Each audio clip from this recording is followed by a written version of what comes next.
예, Didn't Jesus. 우리가 Yeah. 이제 부활 사건에 대한 이야기를 좀 해봐야 되는데, 성경에 나오는 부활 사건에 대해서 참 어렵죠. 의사로서 그 그렇습니다. 신학적으로 바라보는 것하고 과학적으로 바라보는 것하고 이게 너무 이렇게 매칭이 안 되는 부분 중에 하나가 이제 부활이거든요. 그만큼 이제 인간적으로 바라보기에는 부활이라고 하는 것을 믿기가 좀 어려운 거잖아요. 그리고 이제 유물론적으로 생각을 하면 유물론 쪽에서는 영혼이 없다고 생각을 하고 있고 이게 모든 게 물질로 구성되어 있어서 그 물질의 수명이 다하면 소멸되는 거라고 생각을 하기 때문에 이게 영혼의 존재 자체도 이제 인정을 안 하니까 그게 이제 우리가 알고 있는 일반적인 과학이다 보니까 일반적인 과학적인 어떤 언어나 과학적인 개념을 통해서 부활을 설명할 수가 없다 보니 이제 부활에 대해서는 뭐 슈퍼내추럴, 초자연적이고 초과학적인 거라고 얘기를 하죠. 과학적이 아니라고 보는 거죠. 예, 그래서 이 부활과 과학적인 세계관과 이렇게 분리해서 생각을 하는 경향이 있어요.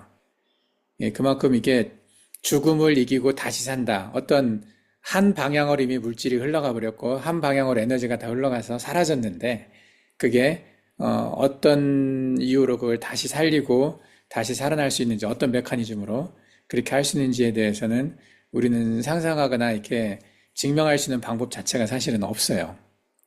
그래서 그 부활이라고 하는 단어는 굉장히 종교적인 단어잖아요. 그 종교적인 단어고 일반적으로 과학이나 일반 상식을 가지고 있는 사람들한테서는 쉽게 써지기가 좀 어려운, 또 쉽게 믿어지기 어려운 단어이다 보니까 근데 이제 종교에선 이 부활이 핵심 교리잖아요. 저번에도 말했던 것처럼 부활이 없으면 모든 게 꽝이라고 그랬죠. 아무런 의미가 없어요. 부활이 없으면. 우리가 예수 그리스도를 믿는 십자가 이런 의미도 없고 우리가 얘기하는 뭐 천년왕국이나 천국도 부활이 없으면 아무런 의미가 없잖아요. 부활이 없는데 어떻게 그런 게 있겠어요? 다 같이 사라져 버리는 거기 때문에 이 부활이라고 하는 단어는 이 시대에 우리가 살고 있는 이 시공간에서 살고 있는 우리의 육체가 우리가 잘 알지 못하는 다음 시공간이죠. 이렇게 천국이나 이런 곳으로 넘어가는 그 중간 단계에 반드시 거쳐야 되는 과정이거든요. 반드시 거쳐야 된다는 의미가 있어요. 예.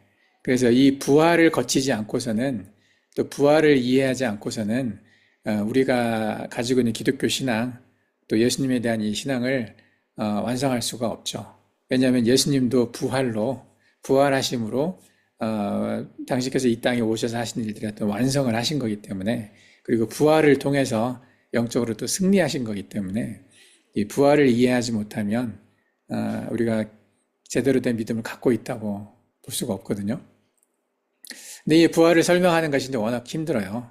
그리고 이게 과학적으로 또는 인간이 이해할 수 있는 어떤 언어로 또 이해할 수 있는 이 개념으로 설명하는 게 되게 힘든데, 근데도 불구하고, 그럼에도 불구하고 많은 사람들이 부활 또는 영생에 대해서, 영원히 사는 것에 대해서 연구를 하고 갈망을 해왔죠. 특히 예전에 이제 특정한 어떤 약초나 뭐 어떤 인간적인 방법으로 어떤 물리적인 방법으로 영원한 생명을 유지할 수 있을 거라는 어떤 기대를 가지고 우리가 잘 알고 있는 진시황이라고 하는 그 사람은 그런 걸 찾아다니기도 했었잖아요.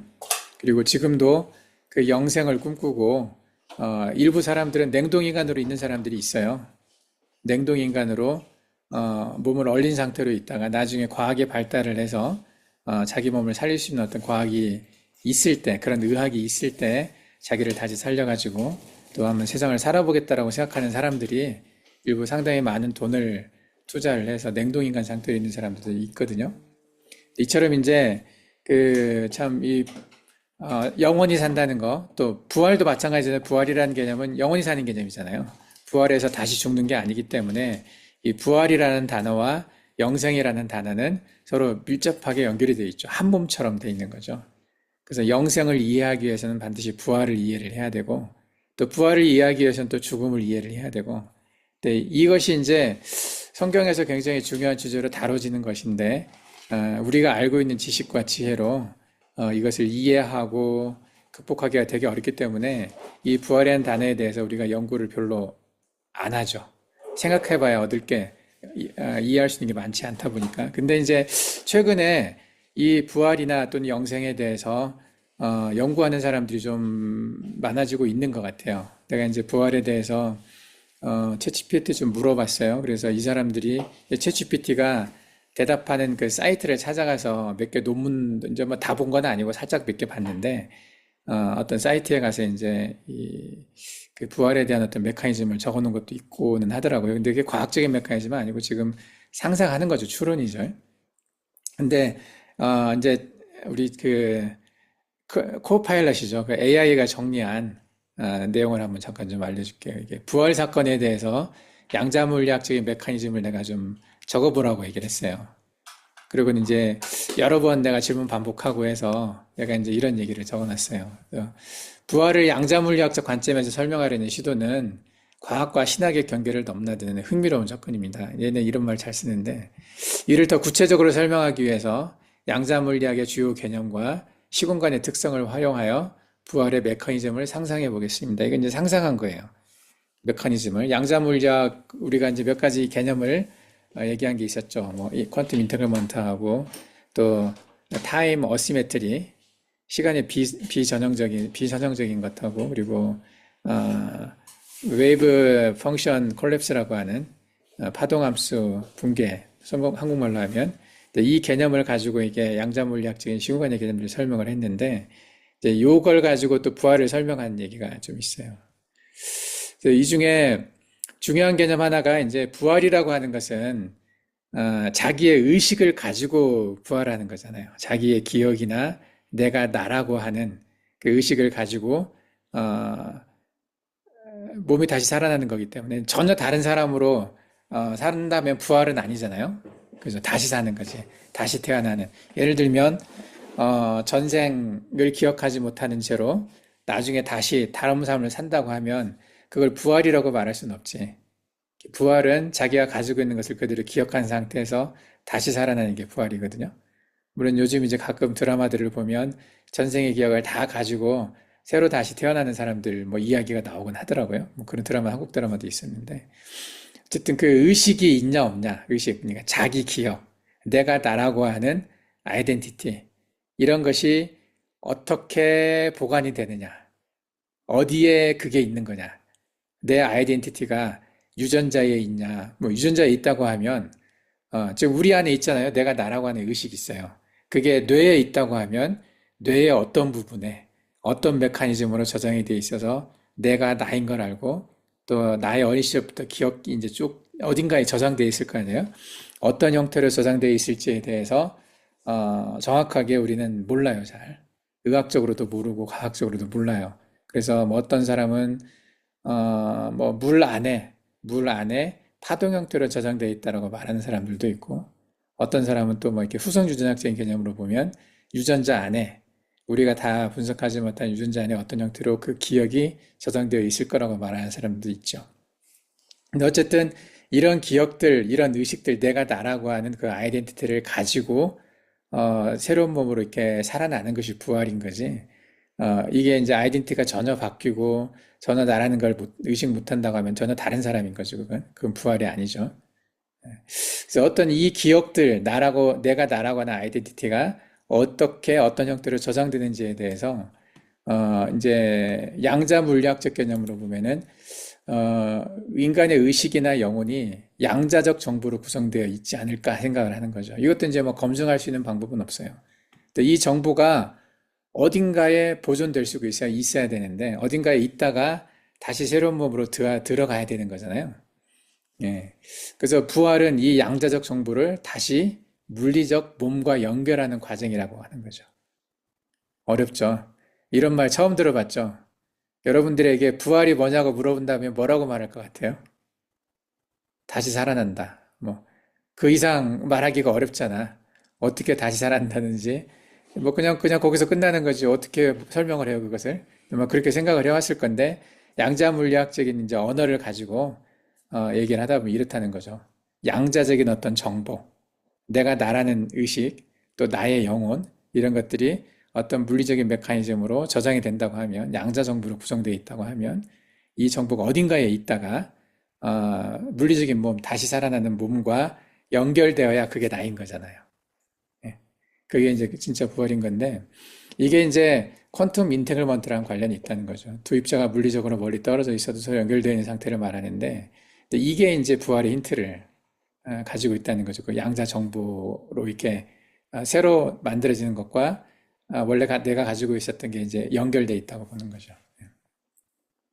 그래서 부활은 얽힌 양자 상태를 통해 과거의 몸과 의식이 현재 새로운 몸으로 만들어져서 그걸로 재구성되는 과정일 거라고 이제 얘기를 하는 거죠. 재구성된다. 뭐 이게 상식적으로 보면 양자물리학적으로 생각하면 이해가 되는 언어들이죠. 예전에 이제 이런 비슷한 개념을 가지고 어떤 정보, 나라고 하는 어떤 아이덴티티가 디지털 정보가 돼서 그 인터넷 어떤 그 신경망 안으로 인터넷 안으로 들어가서 인터넷을 지배하고 산다는 그 영화가 나온 적이 있었어요. 그걸 트랜센더스라고 얘기하는데 그래서 몸으로 사는 게 아니라 육체를 가지고 팔다리 뭐 눈, 오감 이런 걸 가지고 사는 게 아니라 나라고 하는 어떤 의식이 어떤 정보 형태로 그 정보가 마음껏 넘어다닐 수 있는 이 인터넷이 그렇잖아요. 인터넷은 정보가 전달되는 거잖아. 지금 내가 여러분들을 볼 수 있는 것도 여러분이 나를 볼 수 있는 것도 이 시각적인 정보가 디지털로 만들어져서 이 전선을 타고 전파를 타고 여러분들이 지금 가서 보는 거잖아요. 정보가. 그죠? 물질 그대로 가는 게 아니라 그런 것처럼 이 여러 가지 정보를 디지털로 만들어서 이렇게 인터넷으로 들어가서 내가 인터넷 안에서 살아간다. 그 세상 안에서 살아간다는 개념이 여러 영화도 나왔어요. 매트릭스도 이제 그런 개념이 있는 것들이고 어쨌든 이런 정보, 내가 나라고 하는 어떤 그런 것들이 양자적 정보, 내 의식이나 영혼이 양자적 정보라고 한다면 이런 것들이 새로운 몸으로 만들어졌을 때 다시 들어가는 그것이 이제 부활이라고 얘기한다는 거죠. 이게 신학적으로 생각해서 굉장히 의미 없는 토론일 수도 있어요. 근데 신학을 이해하려고 하고 또 이렇게 논리적으로 설명하려고 하다 보면 이게 의미 있는 작업일 수가 있어요. 뭐 대부분의 사람들한테는 부활에 대해서 그냥 부활하면 하는 거지 부활의 메커니즘을 내가 알아서 뭐 하냐 이런 생각을 할 수도 있는데 근데 내가 왜 이 얘기를 하냐면 성경에 부활 얘기가 여러 번 나와 있어요. 내가 저번에도 잠깐 얘기했던 것처럼 예수 그리스도의 부활이나 마태복음 17장 나와 있는 성도들의 부활, 그리고 아직 일어나지 않았지만 두 증인의 부활, 그리고 마지막 종말의 때에 순교자들의 부활이 있을 거라고 얘기했어요. 그들이 새로운 몸을 입고 천년왕국으로 간다고 돼 있잖아요. 그리고 마지막 때에 모든 죽은 사람들이 백보자 심판 앞에서 부활하여 가지고 거기서 심판을 받아서 천국으로 가든지 지옥으로 가든지 결정되는 그 장면이 있잖아요. 이게 성경에 나와 있는 이야기예요, 부활이. 그렇기 때문에 우리가 이해를 해야 되거든요. 안 그러면 이 부활에 대해서 너무 감이 멀어져요. 감이 먼다는 얘기는 느낌이 안 생기는 거야. 부활이 나랑 무슨 상관일까? 그런 생각이 들어요. 그래서 부활을 믿지 않고 부활을 느끼지 못한다면 어떻게 우리가 그 기독교적인 세계관을 가지고 미래에 대한 소망, 천국에 대한 소망과 또 천년왕국에 대한 소망을 갖고 살 수가 있겠어요. 이게 부활이라고 하는 건 굉장히 실체적인 거거든요. 실질적인 거고 이걸 너무 멀리 느끼면 안 된다는 거지. 아주 멀리 있는 단어로 나와 상관없는 아주 먼 미래의 단어로 생각을 해버리면 내가 가지고 있는 신앙도 이게 실체적인 게 되질 않아요. 그냥 그렇다고 믿고 있다고 착각하고 있을 뿐이지 실제 그 믿음이 아닐 수 있거든요. 그러니까 조금 이렇게 구체적으로 생각해 볼 필요가 있다고 생각을 해요. 그래야 나중에 그 예수 그리스도의 부활, 아까 얘기했던 그 네 종류의 부활에 대해서 그걸 역사적인 실체로 느낄 수가 있어요. 우리는 성경을 역사성 있는 역사적인 실체로 느끼는 게 되게 중요하거든요. 진짜로 있었던 일, 또 진짜로 있을 일, 그런 걸로 느끼는 게 되게 중요한 건데, 그런 느낌을 가지려면, 부활에 대해서 조금 더, 이게 의미가 없어 보일 수 있겠지만은, 그래도 좀 더 구체적으로 한번 생각해 볼 필요가 있다는 거죠. 그래서 아마 여러분들은 오늘 처음 들어봤을 거야. 인간의 의식이나 영혼이 양자적 정보로 구성되어 있다. 정보라는 이름. 의식과 영혼을 정보라는 단어. 정보가 뭔지 알죠? 인포메이션, 이제 어떤 정보. 네, 그런 걸로. 정보 단어 이해해요? 정보? 이 단어? 인포메이션. 몽골말로 뭐라고 그러지? мэдээлэл 그냥 нөгөө 밑대를. мэдээлэл. 어쨌든 이런 걸로 구성되어 있다라는 것이 좀 이렇게 너무 이렇게 부활이라고 하는 어떤 신비적인 아주 좀 슈퍼내추럴한 것을 그 어떤 인간의 언어로 이렇게 좀 인간의 과학으로 이렇게 표현한다는 게 적절하지 않을지도 모르겠지만은 근데 필요한 과정이라고 생각을 해서 한번 설명을 해보는 거예요. 이제 퀀텀 인탱글먼트와 정보 보존하는 거 이것과 이제 연관돼서 나중에 어쨌든 몸이 새로운 몸이 만들어지면 연결되는 것이 재구성된다. 그래서 다시 만들어진다. 이것이 부활이라고 얘기를 하는 거죠. 그 시공간의 양자화 이론이 있어요. 어, 시공간이 연속적인 구조가 아니라 최소 단위 플랑크 길이라고 나도 잘 이해는 못하겠는데 아주 작은 단위로 이루어진 불연속적인 구조라는 거죠. 예, 시공간은 예, 불연속적이란 말은 계속 이어져 있는 게 아니라 따로따로 있다는 건데 부활은 이런 시공간의 최소 단위를 통해 새로운 몸이 형성되거나 기존의 몸이 재구성되는 과정으로 설명될 수가 있습니다. 이는 시공간 구조와 양자적 상호작용을 통해 가능할 수 있다. 이것도 이제 우리가 이 플랑크 길이라고 하는 이 길이의 어떤 단위가 좀 이해가 잘 안 되는 부분이 있지만 어쨌든 이것도 결국은 정보의 재배치가 있는 거죠. 정보에 아까 얘기했던 것처럼 그 양자 정보로 저장되는 어떤 정보가 재배치를 통해서 새로운 생명체가 형성되는 어떤 사건이라고 본다는 거죠. 또 하나는 다중우주와 평행세계로 이 개념을 볼 수가 있다고 얘기하고 있어요. 양자역학 중에서 중요하게 보는 것 중에 하나가 이제 멀티버스잖아요. 파라렐버스하고 이런 다중우주, 많은 우주가 있고 많은 어떤 기회의 중첩 상태 얘기했는데 슈퍼포지션을 얘기를 했는데 수많은 내가 존재하고 있다. 이 우주에는. 그래서 이런 것들이 각각의 모든 가능한 상태가 각각의 우주에서 실현되고 있다고 되어 있는데 부활은 평행 우주에서 존재하던 정보나 상태가 현재 우주로 전이되는 과정으로 설명할 수 있다는 거죠. 이건 조금 이제 조금 더 동의하기 좀 어려운 부분이긴 한데 평행 우주, 다른 평행 우주에 있는 어떤 데가 현재의 우주로 이렇게 살아있는 데가 이쪽 죽어 있는 나한테 이제 전이 된다는 거죠. 그래서 이 부활은 단순히 과거의 몸을 재구성하는 게 아니라 새로운 차원에서 이어진다는 거죠. 이게 다른 차원의 다른 평행 우주에 있던 데가 이 차원으로 넘어와서 살아간다는 어떤 그런 개념으로 보는 것 같아요. 그래서 다른 평행 우주에 보존되어 있는 어떤 나의 의식이나 나의 영혼에 대한 어떤 정보가 전송이 돼서 살아있는 몸과 이렇게 재결합하는 과정일 수 있다. 이런 식으로 표현을 하고 있어요. 이것도 그냥 하나의 가능성으로 말하고 있는 거예요. 설명하려고 하는 건데 이것도 이제 정확하지는 않죠. 이것 또 하나는 이제 양자물리학 시간의 흐름이 비선형적일 수 있다. 이것은 어시메트리라고 그랬잖아요. 그래서 과거와 현재와 미래가 동시에 존재하고 있는 우리가 이제 성경적으로 하나님은 알파와 오메가이고 시작이자 끝이라고 그랬잖아요. 동시에 있다는 거잖아요. 시작과 끝이. 그리고 천년이 하루 같고 하루가 천년 같다는 그 시간이 일방적으로 이렇게 과거부터 현재 미래로 흘러가는 그런 게 아니라 동시에 존재하고 있다는 거죠. 이게 이제 시간의 비선형성인데 부활은 이제 이런 시간 개념을 통해서 과거의 몸과 의식이 현재로 소환되는 과정으로 이해할 수 있다는 거죠. 이렇게 과거에 내가 죽었을 때 그게 이제 그 현재 몸과 의식이 현재로 소환된다고 얘기를 하는 거죠. 그래서 부활은 시간의 특정 지점에서 과거의 정보가 현재로 재구성되는 사건으로 볼 수 있다. 자, 이게 다 이 네 가지 견해가 다 이해하기는 어려워요. 양자물리학이 원래 그래. 양자물리학은 그걸 다 이해하는 사람이 아마 없을 거라고 얘기를 하는데, 근데 어쨌든 그 무슨 말인지 여러분들은 대충 이해는 될 거야. 이게 뭐냐면 부활이 실제로 있다라는 어떤 가능성을 여러 가지 메커니즘으로 한번 얘기해 보는 거예요. 물론 부활이 있을 거라는 확고한 믿음이 있고 거기에 대해서 전혀 의심이 없다면 이런 과정은 의미가 없는데 이제 부활을 믿지 못하는 사람이 대부분이잖아. 그죠? 세상에는 그 유물론적인 생각 갖고 있는 사람들이 종교적인 사람보다 더 많기 때문에 죽고 나면 이렇게 소멸된다든지 뭐 이런 생각을 많이 하니까 이제 아마 부활이 있다라는 것을 얘기하는 어떤 역사적이고 실체적으로 그런 일이 있을 수 있는 메커니즘이 있다. 이런 것을 한번 얘기해 보는데 이 양자 물리학이 의미가 있다는 거죠. 이 고전 물리학 개념으로는 전혀 설명할 수 없어요.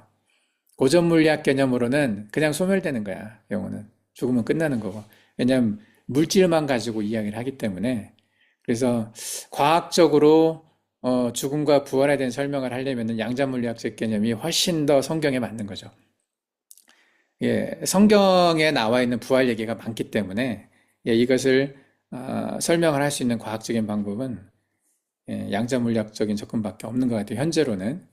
자, 이제 우리가 이런 개념을 가지고 부활이 물리학적으로도 과학적으로도 어느 정도 설명할 수가 있다. 메커니즘이 있을 수 있다라는 것을 전제를 하고 이게 상징이 아니라 실제 우리가 살고 있는 우주에서 이 부활이 역사적으로 실체적으로 이 부활이 있을 수 있다라는 걸 믿고 가야 된다는 거죠. 성경에 부활 얘기가 많이 나오는데 근데 성경을 해석하는 사람들조차도 성경학자들조차도 부활에 대한 확신이 없기 때문에 자꾸 이걸 상징으로 보는 경향이 있어요. 상징. 그러니까 성경에 나와 있는 모든 문자로 구성되어 있는 내용들은 가능하면 할 수만 있으면 다 문자 그대로 이해하려고 노력을 해야 되거든요.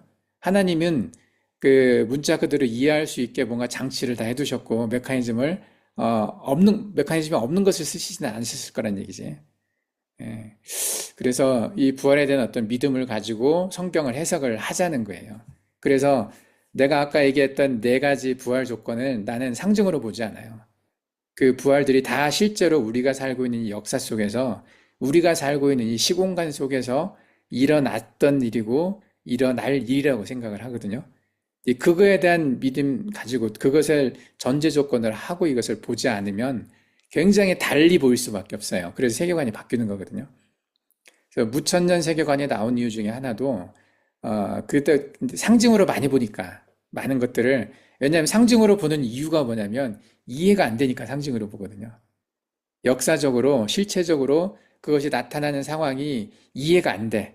과학적으로 설명도 안 되고 그러다 보니까 이제 그것을 상징으로 보는 게 마음이 편하잖아요. 없다라고 보는 것보다는 그것이 잘못된 것을 쓴 거다. 뭐 거짓말이다 이렇게 보는 것보다는 상징으로라도 이해하는 것이 좋으니까 상징이라는 단어를 되게 많이 쓰거든요. 그러다 보니까 많은 부활 사건들에 대해서 그냥 예표다. 뭐 예를 들면 마태복음 27장에서 나와 있던 그 부활 사건도 실제 역사적으로 일어났던 부활이 아닌데 그냥 마지막 그 종말의 때 성도들의 부활을 예표한 거다. 예표. 그냥 미리 한번 환상으로 보여준 거다. 또는 뭐 그냥 어떤 그런 상징적인 의미로 이렇게 쓴 거다. 비유적인 표현으로 쓴 거다. 이런 식의 표현을 하면서 그냥 그걸 넘어가는 경향이 있다는 얘기죠. 그렇게 보다 보면 많은 게 바라보는 시각이 달라질 수밖에 없기 때문에 우리는 이 부활이 역사적이고 실체적인 거다라고 생각을 하고 보자는 거죠. 예, 그래야 부활에 대해서 좀 난 제대로 볼 수 있다고 생각을 해요. 저번에 이제 이 소생에 대해서는 잠깐 얘기를 했어요. 소생과 성경의 여러 구절에 나와 있는 부활이라고 써져 있는 단어 이제 구분할 필요가 있는 것이 부활이 아니라 이제 소생, temporary revival. 그대로 그 육체를 가지고 다시 잠깐 바이탈, 이게 숨을 쉬고 이렇게 생명징후가 살아났다가 결국은 다시 죽는 이런 경우와 우리가 얘기하는 부활은 그게 아니거든요. 완전히 죽었다가 새로운 몸으로 다시 사는 게 부활이죠. 그리고 두 번 다시 그 다음에는 안 죽는 게 부활이거든요. 그 의미를 차이를 구분해가지고 볼 필요가 있어요. 일일이 이제 다 얘기할 필요는 없고 저번에 잠깐 얘기를 했었어요. 그래서 우리가 성경에 나와 있는 부활 중에서 여러 가지 다시 산 사람들이 있지만 이 네 가지 예수님의 부활과 마태복음 27장의 부활, 요한계시록 11장의 두 증인의 부활, 그리고 20장의 순교자들의 부활 이것을 빼고 나머지는 다 소생이라고 보면 돼요. 부활이 아니고 그래서 소생과 부활을 내가 비교해서 설명한 게 있어요. 그래서 죽음의 주기 소생은 죽음을 다시 경험해요. 다시 죽어요. 살아났다 하더라도 부활은 영원히 다시 안 죽어요. 한번 살았으면 생명의 상태는 이 소생은 원래 자기 몸으로 돌아가서 사는 거잖아요. 나사로도 그랬잖아. 냄새나는 몸이었지만 다시 그 몸이 살아서 나왔었던 거고 근데 부활은 변화된 영광의 몸으로 원래 그 몸이 아니라 전혀 다른 몸이죠. 다른 몸 속에 양자 정보로 저장되어 있다고 아까 얘기했던 그 의식이 들어가는 거잖아요. 내가 나라는 건 알지만 이 몸은 내가 아니에요. 예수님을 사람들이 못 알아봤어요. 제자들도 못 알아봤어요. 왜 못 알아봤을까? 원래 몸이 아니었던 거지. 똑같은 몸이 아니었죠. 원래 죽으셨던 그 몸 그대로 다시 사셨다고 하면 알아봤겠죠. 제자들하고 함께 걸어가는데도, 함께 얘기하는데도, 함께 3년이나 살았던, 같이 있었던 그 예수님을 못 알아봤다니까요. 부활한 예수님을. 좀 다르다는 거죠. 이게 정확하게 어떻게 다른지 설명은 할 수는 없지만 적어도 그 전에 살았던 그 모습하고는 다른 모습이라는 거죠. 예. 그렇기 때문에 변화된 몸으로 살아간다는 거예요. 원래 몸이 아니고. 이제 신학적인 의미로 소생하는 것은 리바이벌은 하나님이 초자진 능력을 좀 보여주는 어떤 기적, 이것을 통해서 하나님이 뭔가 말씀하시려고 하는 메시지가 있었던 거잖아요. 나사로도 그렇고 죽었다 살아난 사람들은 다 메시지가 있었어요. 근데 부활은 그런 메시지가 아니라 구원의 완성인 거죠. 완성. 그래서 하나님의 섭리와 영원한 생명을 나타내는 거고, 성경에 이제 예로 들어 있는 것이 뭐 나사로나 야이로의 딸들은 잠시 소생했던 거고, 예수님, 마태복음 10장의 성도들 두 증인, 그리고 앞으로 순교자들의 부활, 이것은 이제 부활이라는 거죠. 영원히 사는 어떤 몸으로 다시 살아가는 거. 이것을 충분히 구분을 하고, 이 소생도 많은 사람들은 역사적인 사실로 안 믿잖아요. 근데 그럴 수도 있다라고 생각은 해요. 왜냐하면 우리가 살아가고 있는 지금 이 세상 속에서도 의학적으로 죽었다고 판단됐던 사람들 중에 일부가 며칠 있다가 다시 돌아오는 일들이 있어요, 간혹. 그래서 그 사람들이 천국 체험 얘기를 하고 와서 이제 간증도 간 사람들이 있거든요. 우리가 이제 그 상태에 대해서는 정확히 알지 못하지만 그 사람들은 부활한 게 아니라 소생한 거잖아요. 근데 정식 부활은 우리가 본 적은 없어요, 아직은. 예수 그리스도나 이 다른 여기 성경에 나오는 부활은 이것 우리가 믿을 뿐이지 실제로 보거나 어떤 데이터로 남아있거나 그런 건 아니죠. 그중에 이제 우리가 특별히 주목해야 될 부분 중에 하나가 장차 있을 부활의 약속. 우리가 어떻게 될 것인가가 중요하니까. 그래서 성경에는 모든 성도가 부활할 거라고 약속을 했어요. 의인의 부활에 대한 얘기를 했죠. 고린도전서 15장과 데살로니가전서 4장 13절에서 18절에 보면은 예수 재림하실 때에 신자들이 부활하여 영원한 생명을 누린다는 것이 약속이 되어 있어요, 성경에. 그리고 의인과 상관없이 잘 살고 또 예수 그리스도를 믿었든지 믿지 않았든지 어쨌든 모든 사람은 부활을 해요. 모든 사람은 다 부활을 해서 심판을 받게 돼 있잖아요. 그 요한계시록에도 나와 있고 요한복음에도 나와 있어요. 그래서 마지막 심판 때에는 의인과 악인이 각각 다 다시 부활을 해가지고 심판을 받게 된다는 거죠. 예. 그래서 두 번째 사망이 있다고 얘기하죠. 불못으로 지옥으로 가는 것은 하나님과 또 단절되는 거기 때문에 그게 죽음이잖아요. 그 지옥으로 가서 죽어서 소멸되는 게 아니라 살아있는 부활의 몸을 가지고 지옥으로 가서 고통을 받는다고 되어 있는 거죠. 그리고 천년왕국으로 들어가는 자들 중에 예수님의 증인으로 목배임 당한 자들이 부활에 대한 얘기가 요한계시록 20장에 있어요. 예. 그래서 요한계시록 20장에는 순교자들의 부활이 나와 있죠. 이 사람들은 다 예수님의 복음을 증거하다 목배임 당한 자들이니까 역사적으로 이렇게 초대 교회부터 해서 지금 우리가 알고 있는 역사까지 이렇게 많은 사람들이 순교를 했죠. 한국에서도 그렇고. 몽골은 있나? 순교가? 없었지? 몽골은 아마 한 번도 없었을 거예요. 몽골은 기독교를 박해한 적이 없어요. 그러고 보면 역사적으로. 박해가 옛날에 있었나? 옛날에 있을 수도 있을 거예요. 그 니스트랑 있었나? 있을 수도 있을 거예요. 그래요. 있을 수도 있는데, 글쎄. 그러죠, 뭐. 어쨌든 개인적으로 이렇게 죽음 당한 사람이 있을지 모르겠는데 어떤 국가적으로 막 어떤 시스템에서 이렇게 단체적으로 막 탄압하고 그런 적은 없었던 것 같은데 어쨌든 이런 사람들이 이제 순교자들이 많이 있는데 이런 사람들이 이제 부활을 얘기를 하고 있죠. 이제 그 부활의 예표가 이 어, 의인들의 부활과 같은 거잖아요. 예전에 마태복음 27장에 나와 있는 그 부활도 의인의 부활이었거든요. 그 부활이 마지막 그 종말의 때 이 순교자들의 부활을 거야 되는 예표라고 얘기를 했는데 예표 정도가 아니라고 나는 생각을 하기 때문에 이제 아까 부활에 대해서 실질적으로 보고 그 사람들은 실제로 그때 부활을 해서 부활의 몸을 가지고 예수님과 함께 사람들 앞에 나타났었고 그들이 지금 죽지 않고 시공간을 넘어서 우리가 살고 있는 이 시공간 역사 속은 아니지만 그들의 시간에 연결돼서 나는 바로 천년왕국으로 갈 거라고 생각을 하고 있거든요. 아마 그들도 마지막 때에 예수님 재림하실 때에 그 세마포를 입고 그리스도의 신부가 돼서 함께 아마겟돈 전쟁에 동원되는 그 군대들 중에 한 파티일 거라고 나는 생각을 해요. 예, 그런 생각을 가지고 이게 이제 예전에 내가 그 영화 보다가 그 우리가 이제 잘 아는 마블 영화 그 엔드게임에서 보면 엔드게임이라고 나오죠. 엔드게임. 엔드게임 마지막 장면에 보면 아, 죽었던 사람들이 돌아오거든요. 그 뭐냐 그 타노스에 의해서 5년 전인가 죽었던 사람들 있잖아요. 다 한번 이렇게 튕겨가지고 반절이 사라졌어. 이 사람들이 엔드게임에서는 이게 구멍이 딱 열리더니 이 시공의 차원이 열린 거죠. 그래서 저기서 뭐 와칸다 군대들도 막 들어오고 그 스파이더맨도 갑자기 나타났어.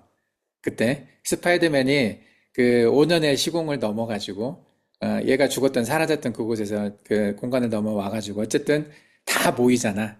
타노스의 군대도 다 모이고 이쪽도 다 모여서 뭐 그 뭐라 그러더라 그 캡틴 아메리카가 어셈블 뭐 그랬나? 그러니까 다 모였다는 뜻으로 이제 근데 그거 그 장면을 보면서 나는 아마겟돈 전쟁을 떠올렸어요. 아마겟돈 전쟁 때 어, 땅의 왕들을 모은다고 뭐 이렇게 그런 장면도 있고 성경에 나와 있잖아요. 어쨌든 양쪽 진영이 다 모여가지고 함께 싸우는 그런 장면에 보면 이게 시공을 넘어서 오는 그런 존재들에 대한 이야기가 있었거든요. 그것도 일종의 부활 같은 거잖아요. 예. 나름의 부활을 표현을 한 거거든요. 거기에서 이게 마지막 때에 성도들의 부활이 그거와 같을 것인지는 정확히 모르겠지만은 이제 어쨌든 그게 비슷한 아이디어가 있다고 생각을 해요. 시간과 공간을 넘어서 거기는 5년의 시간이었고 또 다른 지역들 뭐 와칸다에서 죽었던 사람들이나 아니면 저쪽 다른 우주에서 이제 였지만 어쨌든 공간을 넘어서 시간을 넘어서 모였다는 얘기잖아요. 아마 그 비슷하게 예수님께서 이제 그 재림하셔가지고 마지막 전쟁을 하는 그때가 그와 좀 비슷하지 않을 거라는 생각이 좀 그런 생각을 좀 해봤어요. 나도 잠깐. 네, 그런 식의 부활, 그런 식의 전쟁에 참여가 있지 않을까. 그런 것처럼 이 마태복음 27장에 나와 있는 이들도 부활을 해서 이 시공을 넘어서 가는 거죠. 이렇게 시공을 넘어서 그들에게는 시공이 멈추지 않은 거지. 멈추지 않고 어딘가로 가서 바로 연결되는 지점이 그 그 어벤져스 영화에서는 뭐 5년 뒤에 특정한 어떤 지구에 있는 공간으로 연결이 됐지만 이들도 어떻게 보면은 역사적으로 보면 2000년 뒤에 천년의 왕국 오기 전, 천년 왕국 오기 전 예수님 재림하실 그 시점으로 연결된다고 볼 수 있는 거죠. 그래서 그것도 어셈블이 아닌가 하는 생각이 들어요. 그러니까 이 죽은 성도들이 부활해서 하늘의 군대로 살아남은 자들도 있겠지만 살아남아서 합쳐진 자들도 있겠지만 그게 이제 그리스도의 신부 흰 옷 세마포를 입은 그 군대로 표현된 게 아닌가 하는 생각이 드는데 정확하게 모르겠어요. 어쨌든 간에 이 순교자의 부활이 이런 영상으로 표현된 장면들이 이제 있어서 내가 엔드게임 얘기를 잠깐 얘기를 하는데 무슨 장면인지 기억해요? 그 장면이? 예. 이 장면만 내가 나중에 한번 이제 영상으로 보내줘 볼게요. 이것만 찍힌 어떤 그런 영상이 인터넷에 있긴 하더라고요. 예. 그래서 어쨌든 이들의 부활이 실제로 있을 거다. 실제로 있을 거다라는 생각. 그리고 어떤 형식으로든 우리가 살고 있는 이 역사 속에서 엮여서 같이 이들의 어떤 부활 사건들이 드러나게 될 거라는 생각을 해요. 예. 이제 조금 전에 얘기했던 것처럼 이게 요한계시록의 순교자들, 그 요한계시록 20장에 나와 있는 그 순교자들의 부활하고 마태복음 27장의 이 성도들의 부활은 나는 그래서 시공을 넘어서 같은 개념이라고 생각하는 거죠. 따로 있는 게 아니라 같은 어떤 그런 부활의 개념을 갖고 있지 않나 생각을 해요. 근데 특히 이제 마태복음 27장 우리가 전에 한번 언급을 했었지만은 이들이 부활로 어디로 갔는가? 부활로 어디로 갔는가? 어디로 간 것 같아요? 질문. 아까 내가 얘기했잖아. 나는 이들이 부활 후에, 결국엔 예수님 재림하실 때 그 전쟁에 참여되는 그 존재가 아닐까 하는 생각을 해요. 같이 부활을 해서, 예수 그리스도의 신부로 천국 잔치, 어린 양의 잔치라고 하잖아요. 난 그 잔치가 결혼하는 게 천국 잔치라고 표현되어 있는데 그게 이제 꼭 어셈블 같아, 이게. 예, 모든 군대가 모이는 장면. 예, 와서 결혼식을 한다기보다 우리가 알고 있는 그런 뭐 축하하고 뭐 이렇게 노래 부르가면서 그런 결혼식 하는 게 아니라 출정식 같은 느낌이죠. 출정식. 출정식이란 말은 군대 싸우러 나가기 전에 다 모여가지고 이렇게 막 으쌰으쌰 하는 거 있잖아요. 예, 출정식이라고. 떠나는 어떤 장면. 그게 천국잔치 모습이 아닐까 하는 생각을 하거든요. 근데 그 천국잔치 그 출정식 하는 그곳에 흰 세마포를 입고 그리스도의 신부의 자격으로 참여하는 존재들인 거죠. 이게. 그게 아주 영광스러운 싸움이잖아요. 아마겟돈 전쟁이라는 게 특히 이제 이 땅에서 이 세상 역사적인 실체로 이 세상의 시공간을 통해서 살았던 사람들이라면 그 전쟁에 참여하는 것이 가장 큰 영광일 것 같아요. 예. 그 전쟁에 참여하는 자들에게 주어지는 그 이후의 영광이 천년왕국에서 왕노릇하는 거거든요. 예수님과 함께. 그래서 그 과정에 이 사람들이 참여된 게 아닌가. 그래서 이들은 부활 후에 어디로 갔는가? 나는 그 출정식으로 갔다고 생각을 해요. 예, 내 생각이야. 그 어린 양의 잔치, 천국 잔치라고 표현되어 있는 그곳으로 가서 전쟁 준비를 하고 있지 않은가. 마지막 전쟁 준비, 이 땅에서의. 예. 그래서 이들의 부활은 영원한 생명과 관련된 부활인가? 예, 영원한 생명이죠. 안 죽죠. 다시 죽음 경험 안 하는 거라고 보는 거죠, 이게. 예. 이게 우리들의 부활과 우리도 물론 순교해서 죽을 수도 있어요. 어떤 형태로든 우리가 몸이 바뀐다는 것은 죽음에 해당하는 뭔가 어떤 변화를 겪는다는 거거든요. 예. 그래서 어떤 형태로 올진 잘은 모르겠는데 살아남아서 죽든 아니면 우리가 순교를 하든 어떤 변화의 과정을 겪게 되는 건데 그 과정 후에 우리가 이제 군대로 참여한다는 생각이 들어요. 예. 자, 여기까지 하고 잠깐 쉬었다가 이어가도록 하겠습니다.